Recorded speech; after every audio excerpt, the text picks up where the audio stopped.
Hello, I'm Dr. Michael King, and this is the second part of a series of talks about how the book that I have written, Hide and Play Dead, makes headlines and touches not only the media, but moves the population in general.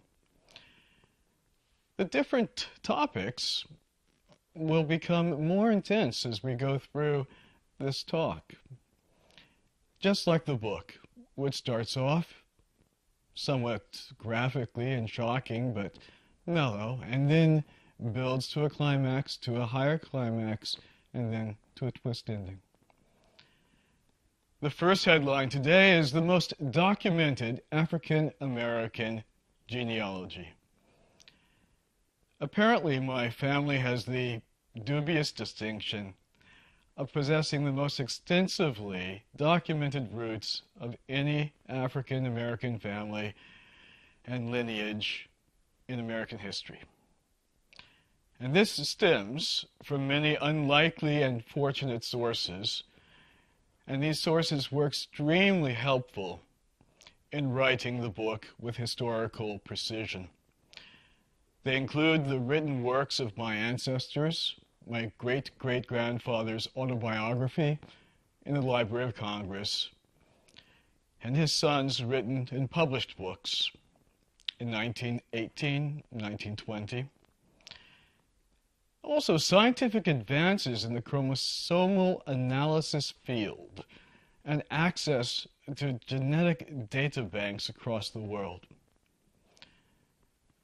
I was also lucky to get responses from anonymous relatives that revealed the identities and names of forebearers,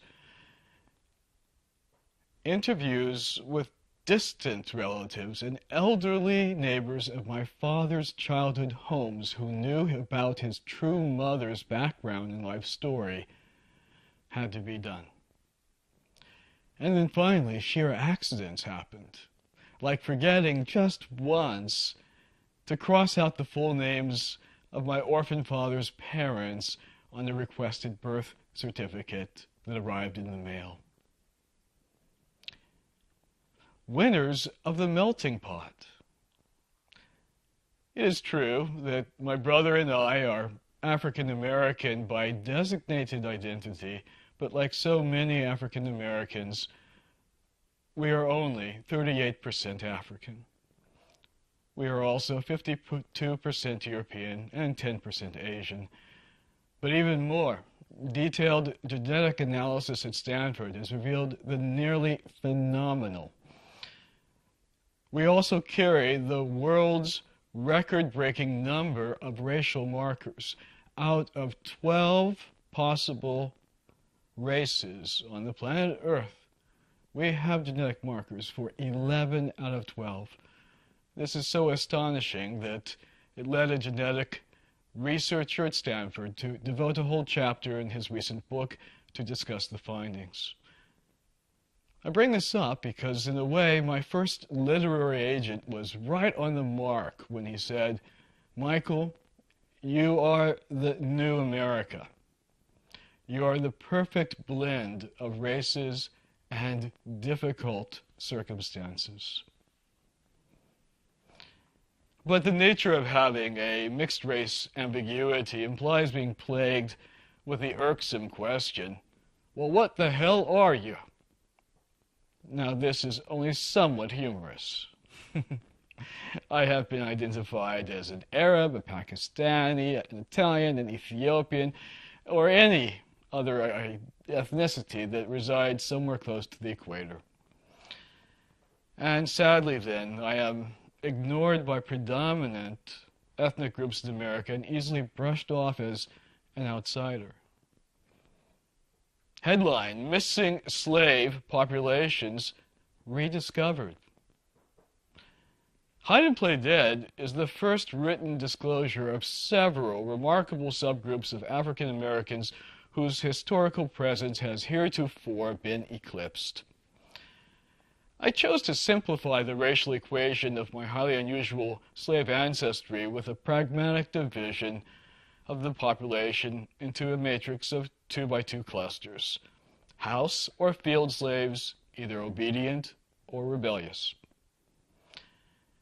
My various ancestral lineages were then developed within this framework, which was carried as a theme throughout the book and forms a good basis of the psychosocial thesis.